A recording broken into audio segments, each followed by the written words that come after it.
नमस्ते बच्चों, अपन पढ़ रहे थे डाईहाइड्रिक अल्कोहल में एथिलीन ग्लाइकोल के बारे में अपन ने अध्ययन किया कि एथिलीन ग्लाइकोल का निर्माण, इसकी रासायनिक अभिक्रियाएं कौन कौन सी हैं, और इसके बाद अपन ने पढ़ा कि पिनाकोल पिनाकोलोन रीअरेंजमेंट कैसे होता है। फिर सेमी पिनाकोल पिनाकोलोन रीअरेंजमेंट का अध्ययन किया। आज अपन बात करें एथिलीन ग्लाइकोल के उपयोग, uses of ethylene glycol. Ethylene glycol के क्या क्या उपयोग है, किस काम आता है ये।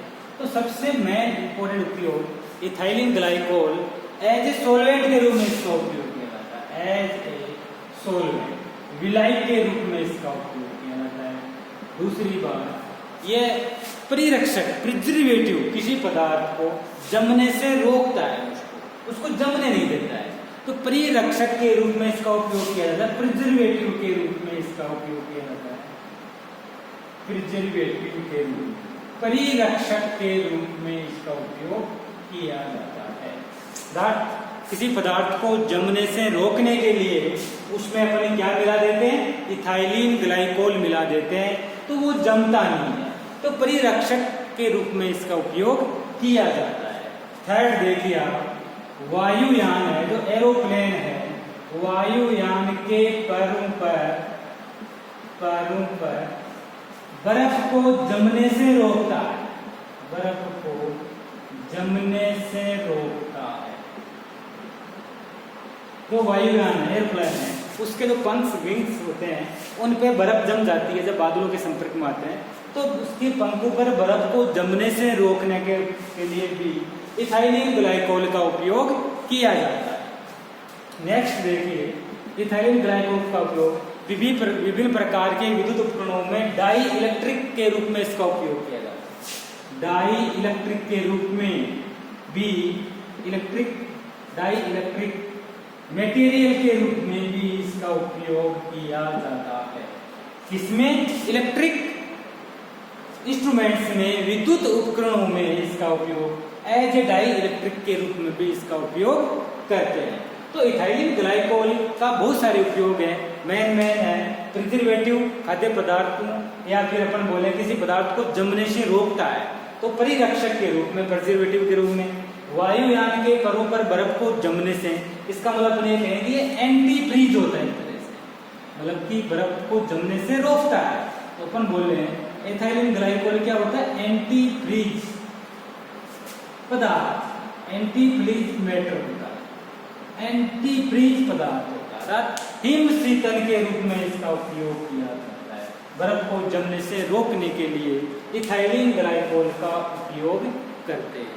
एंटी हिम के रूप में इस तरह से बर्फ को जमने से रोकता है ये। तो एंटी फ्रीज मतलब, फ्रीज का मतलब बर्फ को जमने से रोकता है।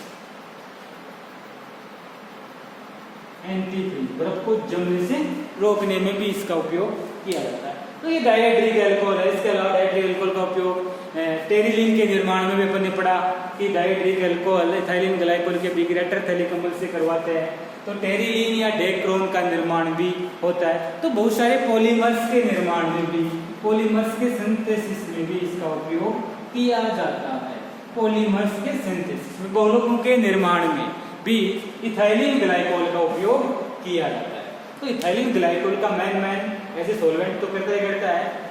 एक तो प्रिजर्वेटिव, परिरक्षक के रूप में, वायुयान के करों पर बर्फ को जमने से रोकने में, डाई इलेक्ट्रिक मटेरियल के रूप में, इलेक्ट्रिक इंस्ट्रूमेंट्स में, और एंटी फ्रीज मतलब हिम शीतल, बर्फ को जमने से रोकने में भी इसका उपयोग किया जाता है। साथ ही विभिन्न प्रकार के पॉलीमर्स के सिंथेसिस में, जैसे टेरिलीन, डेक्रोन है, तो इनके निर्माण में भी इथाइलिन ग्लाइकोल का उपयोग किया जाता है।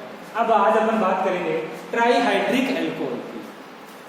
तो नाम से पता है कि वह अल्कोहल जिसमें 3 हाइड्रोक्सी समूह होते हैं, उसको कहते हैं ट्राईहाइड्रिक अल्कोहल। इसका मतलब अल्कोहल में 3 OH समूह होने चाहिए। OH ग्रुप, OH समूह को क्या कहते हैं, हाइड्रोक्सी समूह कहते हैं। और अगर 3 हाइड्रोक्सी ग्रुप किसी कंपाउंड में है तो वो कहलाता है ट्राईहाइड्रिक अल्कोहल। जैसे इसका सिंपल सा एग्जांपल है CH2OH CHOH CH2OH। तो 3 कार्बन का ट्राईहाइड्रिक अल्कोहल है जिसको अपन बोलते हैं ग्लिसरॉल। और ये ग्लिसरॉल है वेरी इंपॉर्टेंट, बहुत उपयोगी पदार्थ है। इसका उपयोग बहुत सारे पदार्थों के निर्माण में, सिंथेसिस में इसका उपयोग करते हैं। अब ग्लिसरॉल होता कैसे, कहाँ पाया जाता है? तो ये जो ग्लिसरॉल है ये वसा या तेल में पाया जाता है, पॉलीएस्टर के रूप में, फैट के रूप में। ये ग्लिसरॉल कार्बोक्सिलिक अम्ल के साथ ये अभिक्रिया करके और एस्टर का निर्माण कर लेता है, पॉलीएस्टर बनाता है। जो पॉलीएस्टर के रूप में ये पाया जाता है, वसा, तेल ऐसे पदार्थ जिनमें वसा की मात्रा अधिक पाई जाती है, ऑयली होते हैं, लिपिड्स वगैरह है, तो इनमें ग्लिसरॉल की मात्रा पाई जाती है। अब बात करें इस ग्लिसरॉल की, ट्राईहाइड्रिक अल्कोहल जिसको साधारण नाम अपन ग्लिसरॉल बोलते हैं, तो इस ग्लिसरॉल का IUPAC नाम क्या हो जाएगा? IUPAC ने तो अपन 1 2 3 कार्बन की श्रृंखला है। अब इसमें 3 OH ग्रुप जुड़े हुए हैं, तो अपन 3 कार्बन का एल्केन क्या कहलाता है? प्रोपेन। तो ये हो गया प्रोपेन। 1 2 3 ट्राई, 3 हाइड्रोक्सी ग्रुप है, तो इसको बोलते हैं प्रोपेन ट्राई। Propane 1 2 3 try. ये ग्लिसरॉल का IUPAC नाम है। अब अपन बात करें ग्लिसरॉल की कि ग्लिसरॉल का संश्लेषण कैसे करें अपन, ग्लिसरॉल का निर्माण या किस रूप में। तो सामान्यतया जो ग्लिसरॉल होता है वो फैट या वसा में होता है, फैट या वसा में एस्टर के रूप में पाया जाता है, जिसको ट्राई क्या कहते हैं? ट्राईस्टीरेट। जैसे मान लो स्टीरिक अम्ल के साथ अभिक्रिया करके ग्लिसरॉल ट्राईस्टीरेट बनाता है। तो जैसे ये क्या तेल या वसा में पाया जाता है, जैसे मान लो CH2 CH CH2O CO C17 H35 O CO C17 H35 O CO C17 H35। तो एक तरह से वसा हो गई, फैट लिपिड हो गया, ग्लिसराइड हो गया, जिसको कहते हैं ग्लिसरॉल। इसका साधारण नाम, इसका सामान्य नाम हो जाएगा कि ग्लिसरॉल ट्राईस्टीरेट।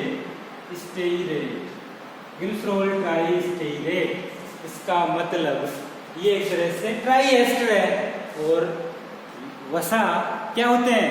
ग्लिसरॉल के ट्राईएस्टर होते हैं। इन्हीं को वसा या फैट अपन जो बोलते हैं, इसी को बोलते हैं।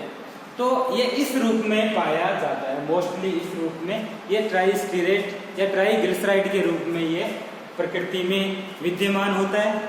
तो ग्लिसरॉल ट्राईस्टीरेट है, और ये जो ग्लिसरॉल ट्राईस्टीरेट है, इसके अलावा ग्लिसरॉल ट्राईपामीटेट, ग्लिसरॉल ट्राईओलिएट आदि के रूप में पाया जाता है।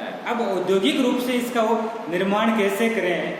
तो ग्लिसरॉल का निर्माण करने के लिए अपन क्या करते हैं कि जो पदार्थ जिसमें तेल या वसा या लिपिड जिसको अपन लेते हैं, लेकर के और उसमें होते हैं ग्लिसरॉल ट्राईस्टीरेट के रूप में, या ग्लिसरॉल ट्राईपामीटेट के रूप में, या ग्लिसरॉल ट्राईओलिएट के रूप में।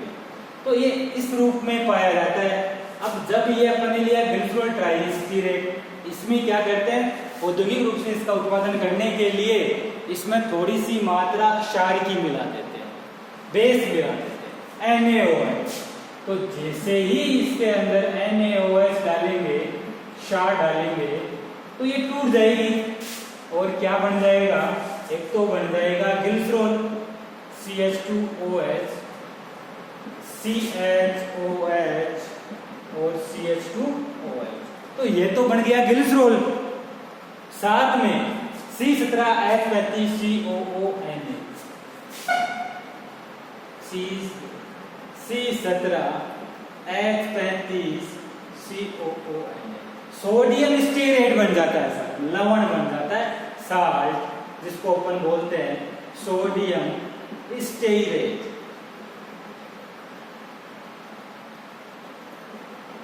तो सोडियम स्टीरेट लवण बन जाता है और ग्लिसरॉल तो बनता ही बनता है।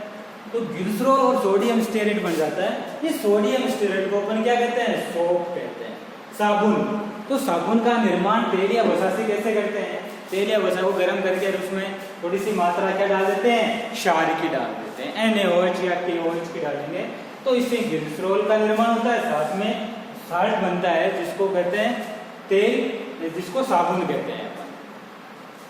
तो इस प्रकार औद्योगिक रूप से ग्लिसरॉल का संश्लेषण किया जा सकता है। ये तो स्टीरेट है।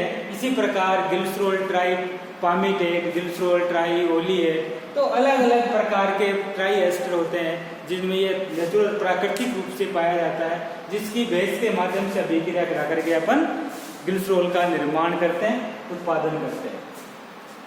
तो ये तो ग्लिसरॉल संश्लेषण हुआ कि ग्लिसरॉल का निर्माण किस प्रकार से होता है, तो अपन NaOH की सहायता से करते हैं। अब बात करें अपन ग्लिसरॉल की निर्माण की अन्य विधियां और कौन कौन सी विधियां हैं जिसके द्वारा अपन ग्लिसरॉल का निर्माण कर सकते हैं। तो इसके लिए अपन ग्लिसरॉल की अभिक्रिया यीस्ट के साथ, शर्करा से भी, शर्करा के किण्वन द्वारा, जो शर्करा है, शुगर है, उसके किण्वन फर्मेंटेशन के द्वारा भी अपन ग्लिसरॉल का निर्माण कर सकते हैं। जैसे मान लो मैंने शर्करा की C6H12, ये है शुगर ग्लूकोज है, और इसकी अभिक्रिया यीस्ट के साथ करवाते हैं तो इसमें क्या होगा? फर्मेंटेशन क्रिया होगी, किण्वन क्रिया होगी, फर्मेंटेशन होगा किण्वन, और किण्वन क्रिया के द्वारा ग्लिसरॉल का निर्माण हो जाता है। तो इससे बन जाएगा glycerol CH2OH, CHOH, CH2OH plus aldehyde CHO plus CO2 by product के रूप में बाहर निकल जाते हैं। तो इस प्रकार शुगर से, शर्करा की किण्वन क्रिया द्वारा भी, फर्मेंटेशन मेथड द्वारा भी ग्लिसरॉल का संश्लेषण किया जा सकता है। बाकी अपन नेक्स्ट पढ़ेंगे नेक्स्ट वीडियो में।